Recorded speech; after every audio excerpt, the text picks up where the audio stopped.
Good morning, everybody. Cheers, cheers, cheers. Here's to the coffee, which you can't see with the green screen. Good morning. It's great to see everyone here.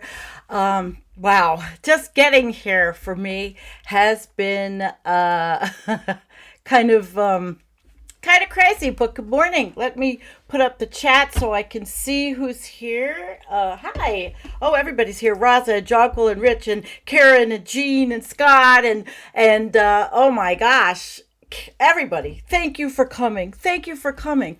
I've had a very difficult morning, and I don't like to be the one that complains. I really don't, and I typically don't. But my father's in the hospital and it sucks. It really does. And yes, he's elderly, but it's long hauler COVID, and it sucks. So I have a new hickey. Where? No, I don't. I have cat scratches. New hickey. Jesus Christ, shut up. I have nothing like that. Ha! Fuck men. Okay. Anyway, hi, my Cougar Life and Gary and TCR. It's great. Yeah, sorry about my father. Fuck Donald Trump. He got long hauler COVID. He got COVID last year. And if anybody says anything about him being old, fuck you. Nobody here would say that. But I'm kind of angry because my mom just called and there's a lot of complications. And they weren't. In August, when we were at our family reunion, and I am sorry, but I'm not going to cry. Not now, because I have a good show. And I don't want to. Hi, Benny Loco. I didn't see you there. It's great. Oh, my God. And I'm so happy. I just could not get what I wanted together. And, it is the coffee klatschen. And it's gossip, but it's not gossip. My show is anything but gossip. It's going to be anything but gossip, but it's been a hell of a ride to get here, just to get here today. I have been in a divorce, you all know that, so of course I have legal issues, and oh my God, for the last week I have been looking for documents. I found every single document from my entire life, everything I ever did, but the one document that's needed. I mean, it's like insane. So I finally finished last night. I finally finished writing the letter and doing the things I had to do. And I don't talk about that much, but it is crazy life. And yeah, you see all the scratches. That's because I work outside. And I figured out something also with my own pain and my own disability. Maybe it'll help you guys. So here we are with all the firewood. And because I have such a bad back and I can't really take it and lift it in, here we go. This is my new way. And don't worry about the mess. I'm in the middle of cleaning. Here is the new way for me to bring wood in the house. That's it. Right here. And I am good to go. So I burn carbon, but I also use the char that's left, and I recycle all of the char and the ashes. So anyway, I making Sandy. He's not gonna. Okay, that's fine, Jen. It's just great to see all of you, really. But that's what I did. I've been working on the stuff outside. Get ready for winter, because winter here is, well, actually, it was 68 degrees the other day, so I guess we're getting ready for a modified winter, which is what it's going to be.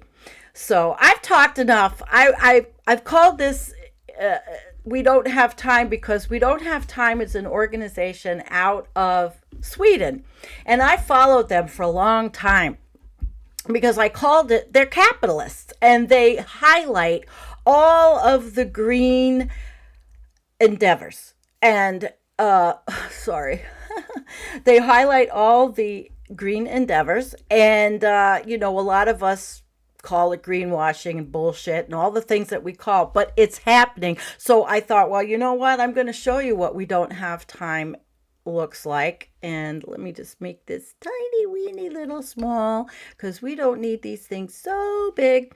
Um, that yeah, so I'm gonna show you this, but it's not working. Okay, so anyway, I have to stop doing that, talking about my technology when I am you know that's me, only with headphones on like this outside, different ones when I'm working outside or whatever, but the phone is in my hip fanny pack. I use a fanny pack. How many of us are that? How many of us are that? We are techno, we're here, we're watching. So obviously we have green. I mean, it's not green. We use technology. So I'm going to introduce you to We Don't Have Time. But first, of course, it wouldn't be anything without me being able to do this and show you the kids.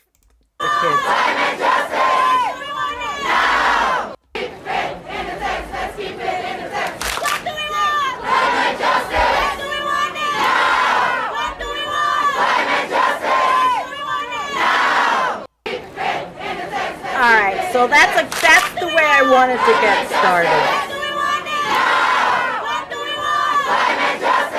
I gotta shut these kids off. Okay, so I heard it. You probably didn't. So this is the organization We Don't Have Time. Uh, and yes, I just wanted to say, same here. Gary Ballard said he lost his dad at 28, and that's really tough. And there are a lot of those that are not as blessed as I am cosmically, you know, however I'm blessed to have my father. He's my stepfather. I'm going to tell my real father, my bio dad died in 2007. And that's a hell of a story. I don't know if I've ever told you the story, but this is We Don't Have Time. They are a review platform for climate solutions and the power that many enables us to influence businesses, politicians, and world leader. But we don't have time to wait. And their cause, they talk about global warming. The evidence is here, and the movement is growing of people that say we can't wait. And their organization is very Nordic, but they have a lot of people. They're getting all over the world, I believe. And I want to, they're a Swedish company. I've been following them, and I've been following them throughout COP26 because it's very important for me to understand what is happening in the capitalist markets. It's what's being produced, what's happening out there. So I follow them because they're very good to follow and learn. We don't have time, and so I'm going to play you this one. Now this is an example of what they do. You know what? I don't think I'm going to play you this one yet. I'm going to play you this guy. Hang on. Yeah, let me play him. Let me get it back to the beginning. And this is a younger guy. So Just we're here have at a listen. COP26 in Glasgow, the UN climate conference, and of course a lot of the talk is about these big, huge targets, that we must halve emissions by 2030 to have an even chance of achieving net zero by 2050, which might give us, therefore, the chance of, staying well below 1.5 degrees centigrade or no higher in a temperature rise. So you hear these big targets, yeah? How does a small business work through halving emissions by 2030, net zero by 2050? Or are you already well down that path and probably racing ahead of the large corporations? I think from a small business, it's much easier because obviously you haven't got vast quantities and vast consumptions on anything that you utilize. So I think it's much easier, and also I think being able to engage communities and your local community of that small business to take action is much more accessible, so you can get more people involved around the conversation of sustainability if that is your passion around businesses. I think the next step, what we need to do is how can we inspire, I mean, for us on the panel, sustainability seems quite, I wouldn't say the word's not natural, but it's within the ethos of the business. But it's how can we engage the businesses that doesn't come so involved and natural, and it's kind of secondary, tertiary of what the actual main focus of the business is, which, as Sean said in the previous section, a lot of businesses after COVID are just trying to get by. So how can we take that next step of getting them involved in the conversation to take action? So they've been doing a lot of, they've had, oh my God, so many different people, speakers on this week, and they've showed us, well, the capitalists. I mean, God, it goes around the world. It's. Oh, I will make my comment about this quickly. We're not going to be able to stop it. We know what's happening with climate change. We're not going to stop capitalism. We're not going to stop technology, and we're not going to stop people that are solution focused. And why should we? You know, I understand greenwashing. I understand how people feel. I wanted to pull up a piece by, and maybe I still could pull it up, but I don't want to get any copyright infringements. But there are, let me show you their Twitter feed over here. Their Twitter feed is it's got a lot of stuff on it. So they go for here from the beginning. We don't have time. I've been following them, like I said, because if you don't understand what the capitalists are doing, you know, and we stay in our own little corner, how do you see the bigger picture? And the bigger picture is more than just us complaining we are fucked, because there are people that aren't complaining we are fucked. I mean, the big picture is we that, but there are people that are working on all of this stuff, and why not at least understand them? All right. So let's see. I don't know if I want to play this, but oh well, yeah. Let's listen. Let's listen to this guy. Let's listen if it's live. Let's go back to the beginning. I didn't set this one up, but you know what? Let's do this. Here we go. Can you hear it? That's just a little music. Listen to Tom Steyer, businessman and environmentalist. So he's going to be speaking. I guess he was speaking at all different times, so we're not actually going to get to hear him. Not really, but they've had a lot of people, and most of them are capitalist business people. One that was really interesting to me, here's a guy, you know, Sweden's minister. He will be speaking of environment and climate. I have, like I said, I've been watching or listening and carrying around my phone a lot of these. I've also been listening to COP26, but I knew most people that are followers of us would not be looking at this. Okay. Gerald Cutney. People often discuss what is wrong with fossil fuels. Well, while being an important issue, there is a more important question. Is there anything better than fossil fuels? And the answer is yes, there is. Yes, there is. And I have something to share with you. I hope it's the same thing. I think it is. Wait. Nope. Oh, I'm sorry, I didn't label. Okay. So is there something better? Well, look at this. I found this Canadian company, Canadian cannabis firm Hemp Earth, has designed a plane made from fuel and fueled by hemp oil. The body and wings of the plane are made from composite hemp fibers that are 10 times stronger than steel, according to the company. Even the interior walls, seats, and pillows are made from hemp. And best of all, it's even designed to run on 100% hemp oil, which it won't need much of since it's so lightweight. Now, is that greenwashing or is that innovation? Is that somebody, a company that, a capitalist that's looking for solutions? Of course, it's business as usual to look for that. It's business as usual. Nobody talks about overpopulation or a degrowth industry. They're just talking about ways to transform industry. And we know this, but we know that we have to understand it. I know I have to understand it. So let's see. Here's another one. They're all very interesting. The world's, did you know a month ago, Volvo Group launched the world's first vehicle in fossil-free steel made by them, I think SSAB. Learn more. So they have all kinds of, how big can I make this? Look, fossil-free steel. I don't know how it works. That I have to look at. But this, we don't have time. They are definitely the leader in showing the companies all over the world.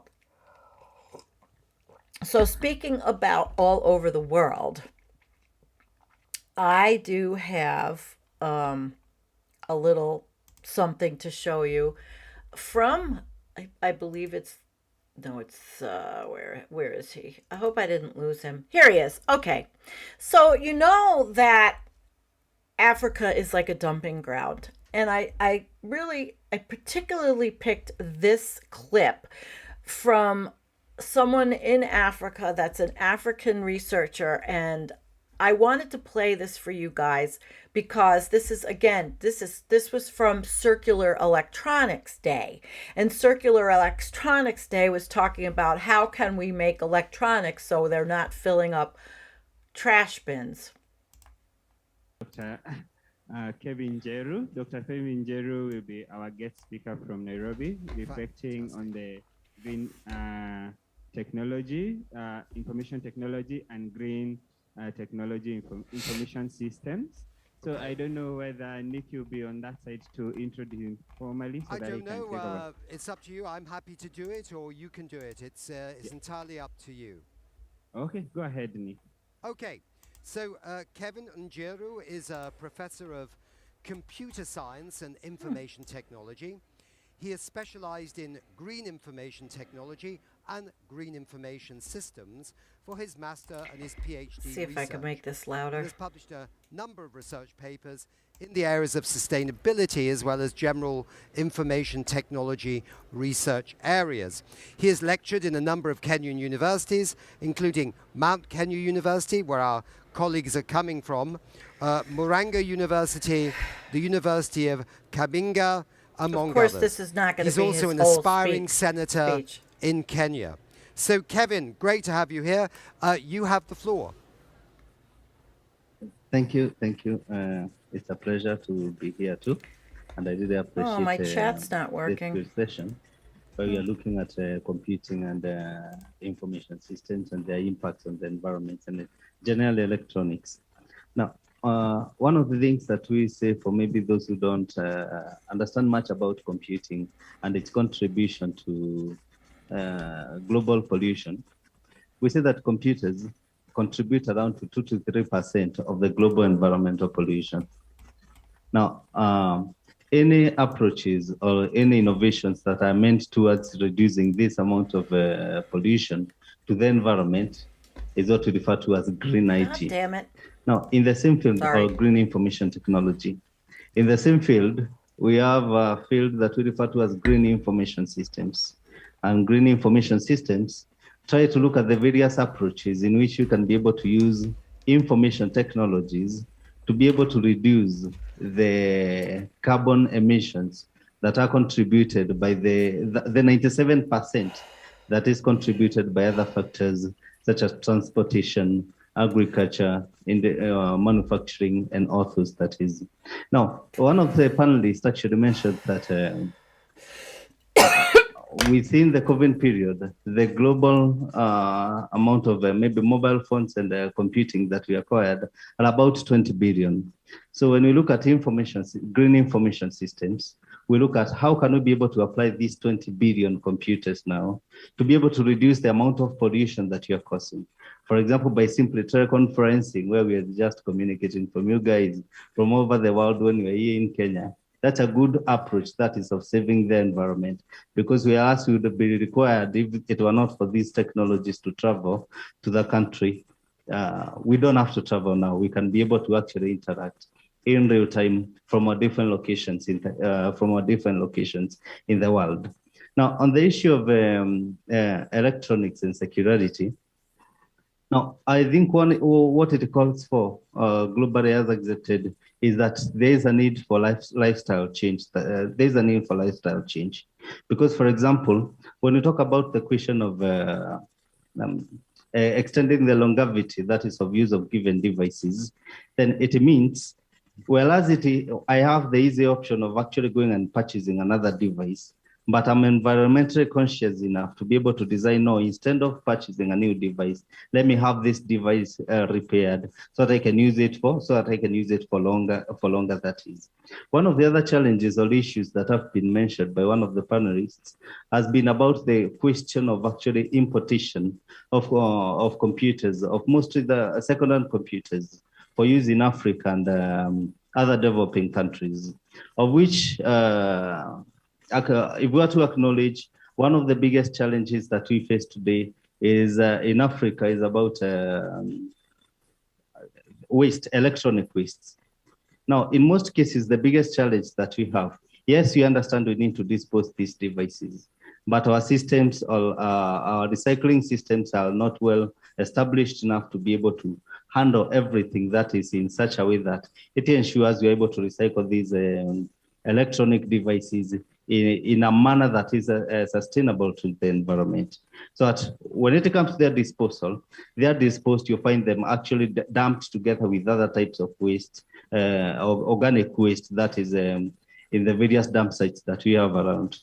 And even when it comes to recycling these particular elements or simply recycling these elements, those people who do it are not trained in any way, that is. In most cases, garbage collectors trying to look for valuables that is from the garbage are the ones who pick them, try to gather maybe some or get some of the components using their hands, and aware of the dangers, the health dangers that they face by actually trying to break these components together in search of whatever they are looking for, that is from the same. And therefore, the biggest challenge that we have around the world is a question of policy, and mostly from governments. So that you see, the biggest challenge of greening is that most organizations that actually lead greening are profit-driven organizations. So that if you are profit-driven, the first thing that you look at is the economic viability of any investments that you make. Whereas there is much proof actually from reports from various international organizations of the benefits of greening, much of the organizations, and especially in Africa, have not been able to assimilate all that into their manufacturing processes so that they can actually be able to gain the benefits of sustainable development, sustainable use of computing and information systems. So that such organizations, first of all, will actually be able to pick to use maybe older means that are considered to, for the time being economically supportive to their business activities without minding the harm that they are causing to the environment. And therefore, to eliminate, there is a need to phase out this impunity in the utilization of natural resources or in the exploitation of natural resources, not just in Africa, but globally. Thank you. Kevin, thank you very, very much indeed. And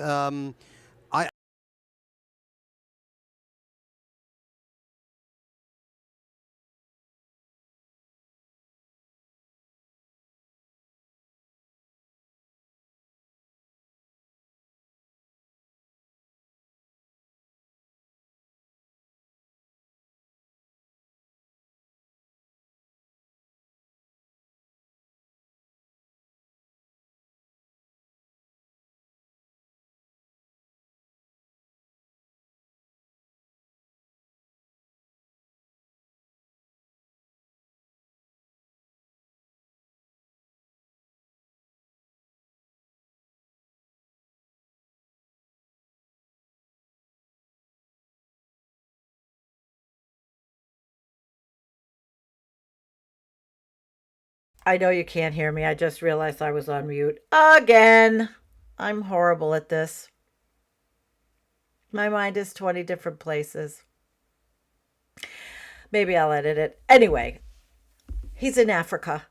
Africa's a dumping ground. India's a dumping ground. China's a dumping ground, at least for the United States. No, I didn't lose it. I friggin' forgot to unmute myself again. I'm sorry, guys. Anyway, let's move on because I want to tell you what I was saying about these. Everybody wants to be an industrialized nation. Everybody wants to have what the Western world has. And this is a problem for, I mean, it would be a wonderful thing to have equality in the world. And this is what a lot of these kids are talking about: equality in the world, equality for all these countries where they've traditionally been dumping grounds. But again, it's political will in these countries, and I'm really, really sorry about also, I can't show, for some reason I can't show your comments either. My here, I'll show you. This thing is showing me that there's an error loading call. You can't see it. Damn it, that's the screen share. It's an error loading comment. So it's one of those mornings, every best laid plan. And yes, everybody does it all the time. Yes, Scott said, Poppy, for a second I thought the CIA cut Sandy's mic. Oh, sure, yeah, they care about me. Anyway, I really enjoyed listening to the circular electronics whole deal. I mean, again, we're on electronics. We're talking this way. We use phones. We use media. I like it. And I've never said I wasn't a capitalist. I worked in a capitalist university, like, man, I wish I could get your comments up. But you don't mind. I'll look at your comments on here. How many planets would we need, Jean says, to live like a regular person in the U.S.? Yeah, right. There you go. I'd say that, yeah. How many? Oh, God. Well, I have more to show. I do. So this I gotta play this little one though. This is my sound effect from COP. It's long, but I love this one. Just listen. I get off on this. This is their intro. Your Royal Highnesses, Your Excellencies, Lords, Ladies and Gentlemen, please take your seats. How dystopic is that? Okay, it's off topic. How dystopian? That's dystopian. But that's how it is every time they're calling these people. So, anyway, oh, I can see you on here. Look at this. All right. But I'm going to play you another one. Another one that's illustrative of We Don't Have Time, their organization from COP. And I'll get it set up. And here we go. I won't mute myself this time. Put the same question to you. The, collaboration or division of responsibility, how you want to call it, between businesses and governments. Who is responsible for what? Well, I have another a proposal for you, what could be supportive, because we talk now a lot about the electrification and just getting there, and you can understand we think a lot about beyond that thing. I mean, for us, electrification is given. That is what we live as our daily life. What is the next thing? And the next thing is really to get electrified cars much more sustainable, meaning the carbon footprint of the electric car down. And here, standard, a really unified life cycle assessment of what a car has as a carbon footprint. We are struggling, Volvo, Polestar, we actually did a quite honest analysis of it. That is abused by others. Using that as like a bad example actually is a very good example that we were that honest. We need that honesty from the whole industry. We need an honest standard about judging and measuring the life cycle burden of an electric car. That will be for the future of decision for the customers and everything really important. For The the credibility of future. our industry, it will be really important to not get into another diesel scandal kind of situation. Oh, the diesel scandal. Remember that? So here we need support in finding the right measurement tools. Very good point. Very good point. Christian, I feel everyone had their turn to come with a wish list here. I will give it to you too. What would you like to see? I think we touched on most of the points I'd like to see money. actually. So it's the price on carbon, it's the grid, it's the green energy. I think maybe additionally, I lost myself. as we and what Thomas is touching on in our sector, I mean, what is the division between politics and business? It's really don't choose the technology for us. You know, put the levels. What are we asking for? How does the roadmap look long term? But let us choose And the money technology makes to the be world applied, because go that's what we're good round. at. And in our case, then I particularly look at the think I've well-to-wheel had perspective. enough of that dude. But anyway, you get it. You get it. You get it. You get it.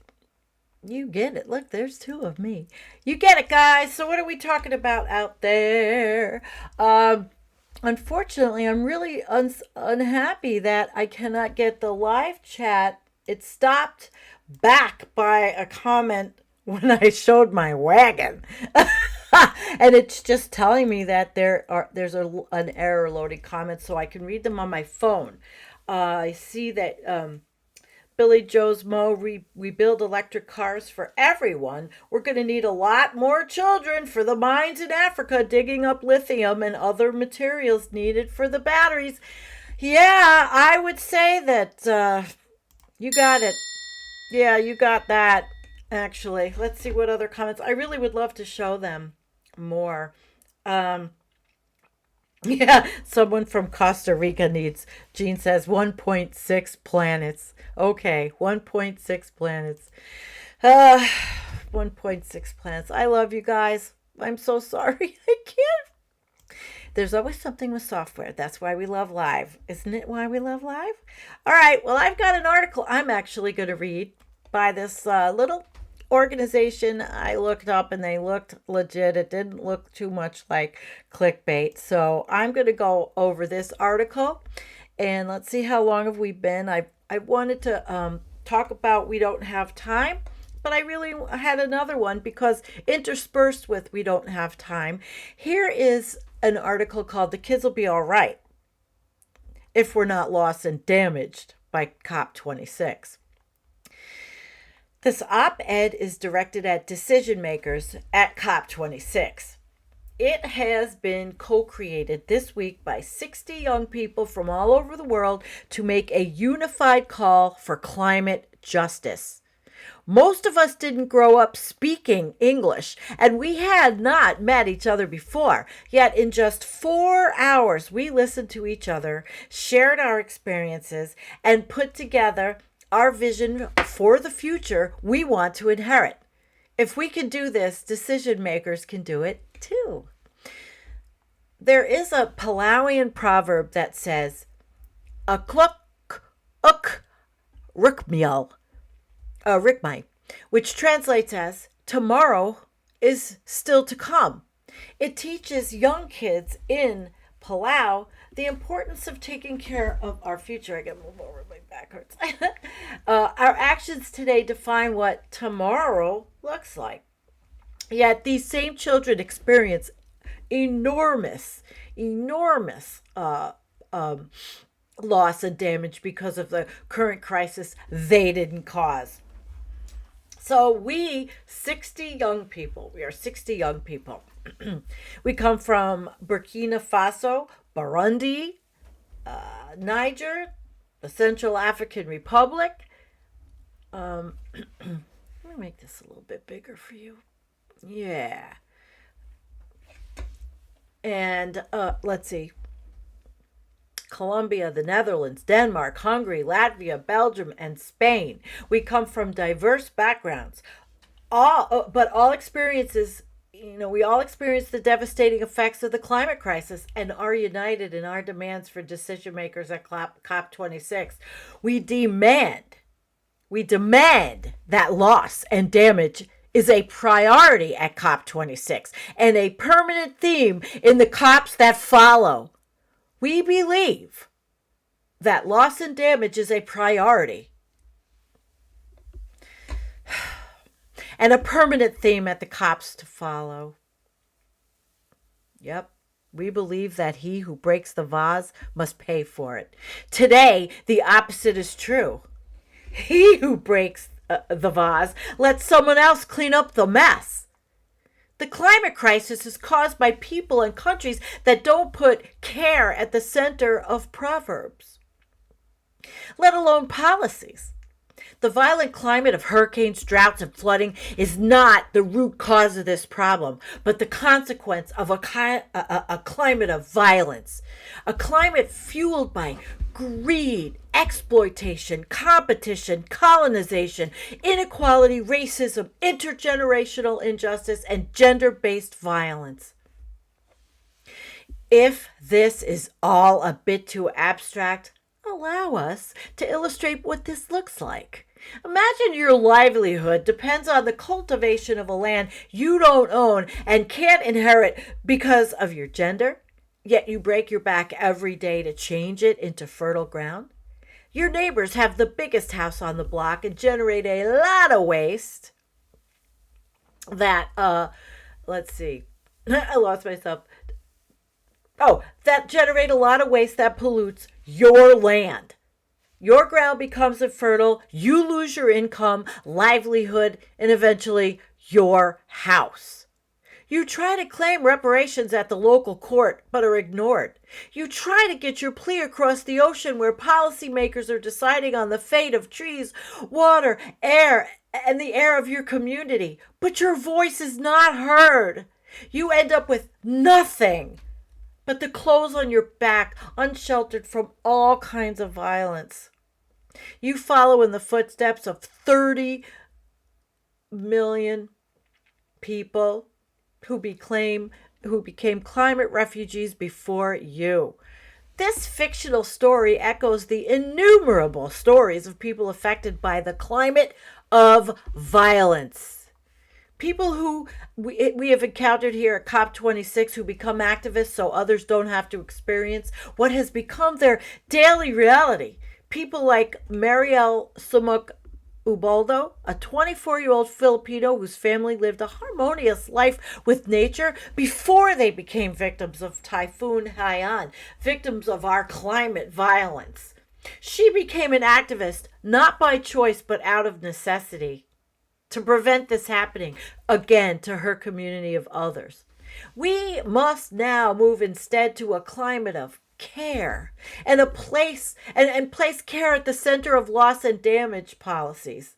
A climate of care addressed the physical, economic, and severe psychological burdens caused by loss and damage. A climate of care could be based on community, local solutions, collective efforts, equality, intersectional responses, power sharing, and attention to mental health. So how do we disrupt this climate of violence? First, let the person who breaks the vase pay for it. The countries and corporations that contributed to the most to the climate crisis, well, they should be held accountable. This should no longer be a voluntary commitment, but must become a systemic and legally binding responsibility. There's a need for a structural framework where historical damage is considered and where adaptation and mitigation are prioritized to avoid future loss and damage. Funding must be based on responsibility, not on guilt or out of charity. It must be separate from the funding that is needed for adaptation and mitigation. More regular nationally determined contributions under the Paris Climate Agreement, which include regular, explicit, and legally binding loss and damage contribution plans, will help ensure that those who are responsible are kept to their commitments. Second, put communities right? Put communities at the head and heart of loss and damage policies. Those who have been affected know the extent of where loss and damage reaches, so let them decide the scope of policies. Let communities manage loss and damage resources and programs and make sure women and youth are represented. To avoid further loss and damage, forests and natural habitats should be protected by their rightful guardians so that once again they can buzz with rich biodiversity we rely on to thrive. Putting the most affected communities at the heart of loss and damage also acknowledges psychological impacts, provide support, and take into account emotional well-being. Finally, rethink what global citizenship looks like in light of climate-related displacement. People should be able to move by choice, not by tragedy. Resources, land, and reparations must be accessible and shared equitably. Rethink what childhood you want to give to us, children, so that we no longer need to carry the weight of the world as we become adults in the midst of an emergency. Don't let this climate of violence be our legacy, because we are your tomorrow. Signed by 60 youth activists crossing borders and cultures in a shared quest for climate justice. And this was a really good site. They had some really great articles, and I will put it in the show notes. Okay. I enjoyed reading that. And I wish I could see your comments in the big comments, but I can't. So let's see what you guys are saying. Hello, Etier Petier. Yeah, he's commenting on that, equality. But I don't think equality means giving everybody a 70-inch television. I think that equality going forward is going to be a lot different, and it's going to lessen the quality of life in our Western societies, and at least until 2050, because 2050 seems to be, we'll do everything by 2050. We're going to have this done by 2050, and every cop has said it's going to be, what was it first, 2100, now it's 2050. We're gonna get it done. We're gonna get it done. I think we've been fucking around for 26 years. I don't have any graphs. I don't have anything scientific to show you. I don't have any tricks of the trade, but I do have one more article to share with you guys as we've moved from We Don't Have Time, which is in Sweden, which is if you watch their videos, it's all about business. It's all about, the capitalists and what they're going to do in the green economy. And I would like to actually narrate this next article because it closes up the show. And it closes up the show not so bad. So it is from The Week. And they have a lot of good comics at The Week. I share them on the Environmental Coffee House page. My uncle, actually, not my uncle, my cousin sends a bunch of stuff to me. So, what will we know if it's been a success? Now, that's, success. Okay. Draft agreement lays out key dates for necessary action on climate change. I have another one, and I think I've showed you if it's up here. I don't know if it's up here. Nope, that's not it. I may not have shared it. I have another graphic I wanted to show, but let's see what Boris Johnson is urging countries to pull out all the stops at COP26 in order to limit global warming. After world leaders opening scenes at the climate conference last week, negotiators are doing hard yards to turn promises into action on climate change, said the Prime Minister. Delegates are facing a frantic second act, said ITV, fraught with objections, dense technical detail, and backpedaling as they work to reach an agreement that 197 countries will sign by the end of this week. Guys, I want to try something really interesting. Can you just give me a second on a little test I want to do and see if this works? Give me the second, because if I don't test it, I'll never know if it works. Hang on. You can look at that while I look for this. I really want to try this. And before it, okay, let's see if this works. I am using this file. Here we go. Let's see. Okay, now I'm in a real newsroom. It only took me a second to play with my technical stuff. See, I am a technical person.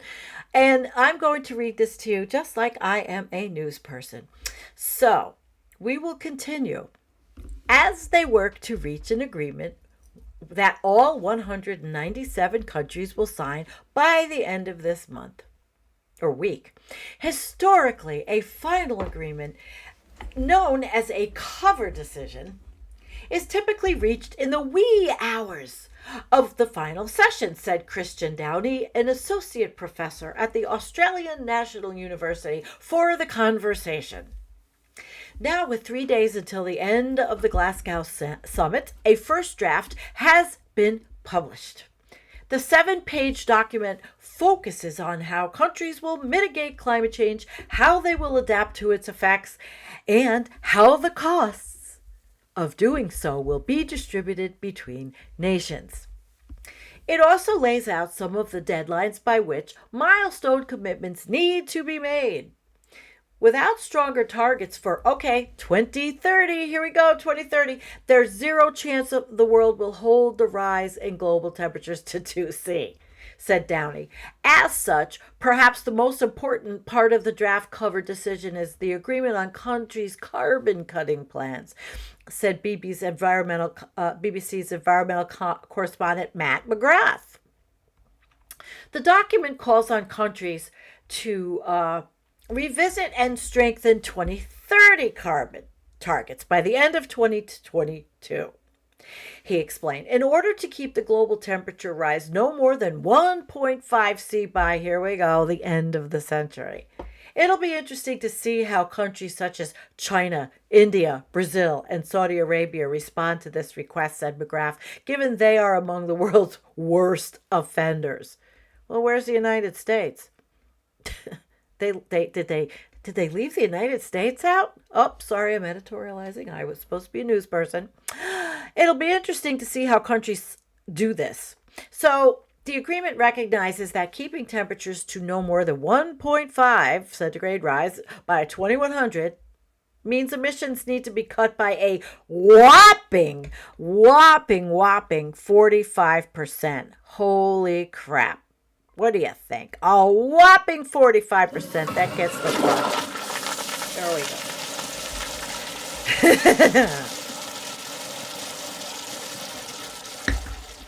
The flush of the day. All right. And net zero must be achieved by mid-century. France is an ongoing topic of tension, but the draft agreement will provide some comfort for developing countries, said McGrath.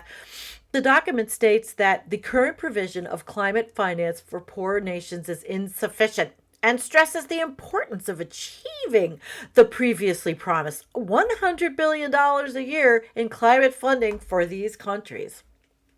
For these countries. By 2025. I'm sorry. The United States, I don't know. They can't even pass the right kind of bill. The agreement also calls for acceleration in phasing out coal and subsidies for fossil fuels, but no firm dates or targets are outlined in the draft, McGrath continued. Campaigners will welcome the inclusion and will hope it survives into the final text. A series of side deals was also announced in the first week of the conference, said the BBC.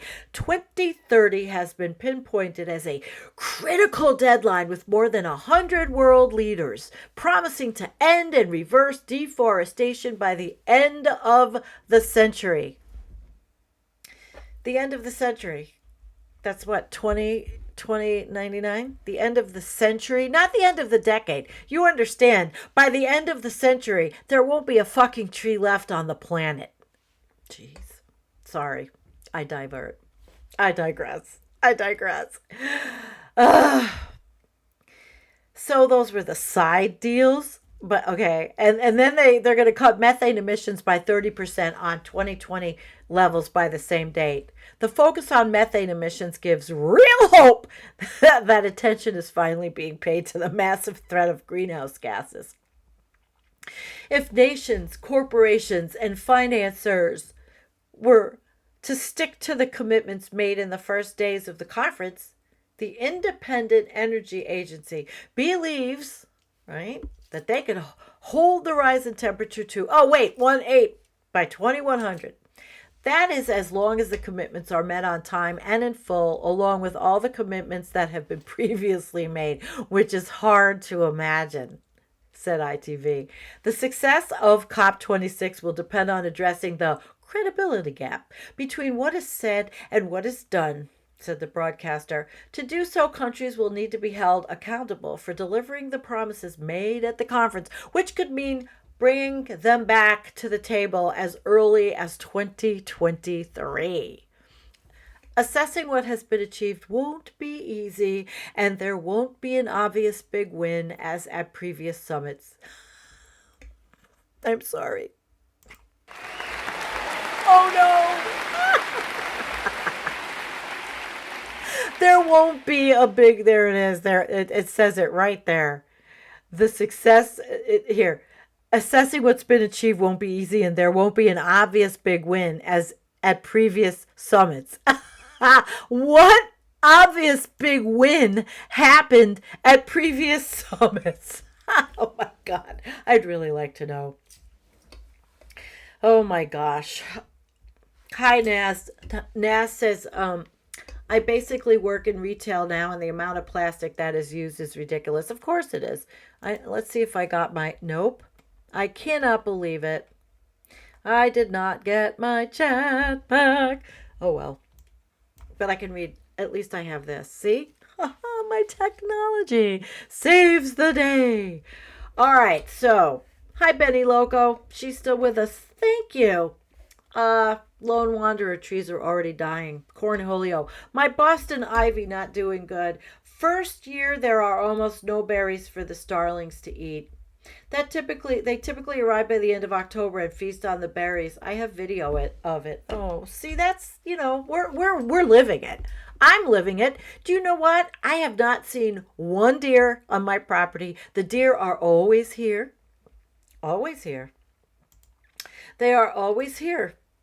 And I'm not happy about it, but I've seen a lot of different critters, and then it seems to me that, well, some animals they hibernate, but nobody's hibernating when it's like 40 or 38, and then it goes up to 68, then it gets warm. All the critters are confused. But anyway, yeah. Rich says, my set looks like it's right out of CNN. Well, I'm playing around, but I can't see the green screen behind me. I was trying to figure out how to get a graphic in the green screen. Oh, by the way, look, I got all my winter canning done. See, look. Oh, my winter canning. Oh, God, please. That's not my winter canning. I don't even have the pictures to show you. No, I don't. But yeah, that I thought was a good one. Hey, listen, I have more. I thought I had more backgrounds to pick from. I had, but I didn't.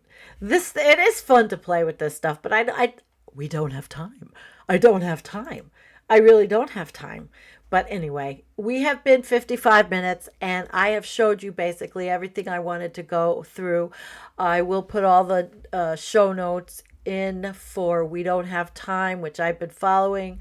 Today I might follow more of the science. You see, I've been following the Capitalist because I know so many others are following all the scientists. I will tell you one thing.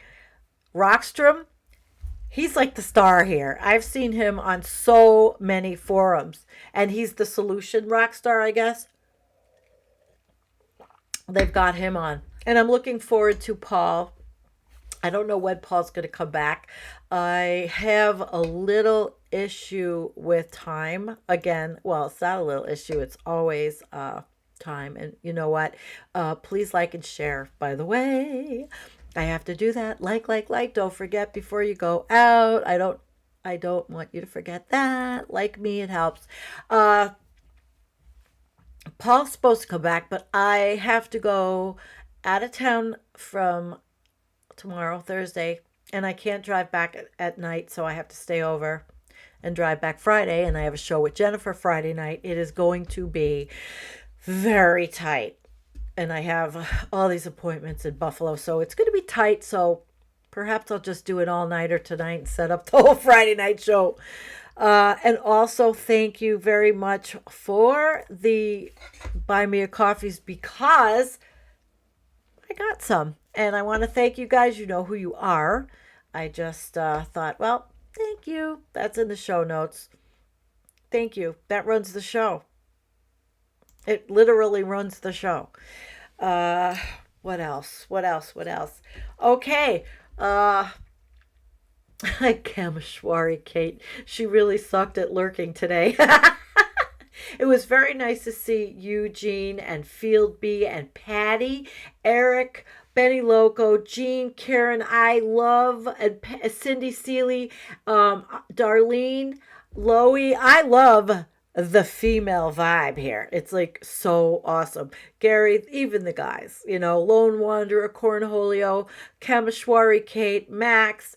I love you all. Really, seriously, I'm here to bring information. An hour show, twice a week, 3 times a week, if I can handle 3 times a week. It's not easy. I am Sandy Shallis, and I want to say to you, peace out. Peace out, guys, and I love you.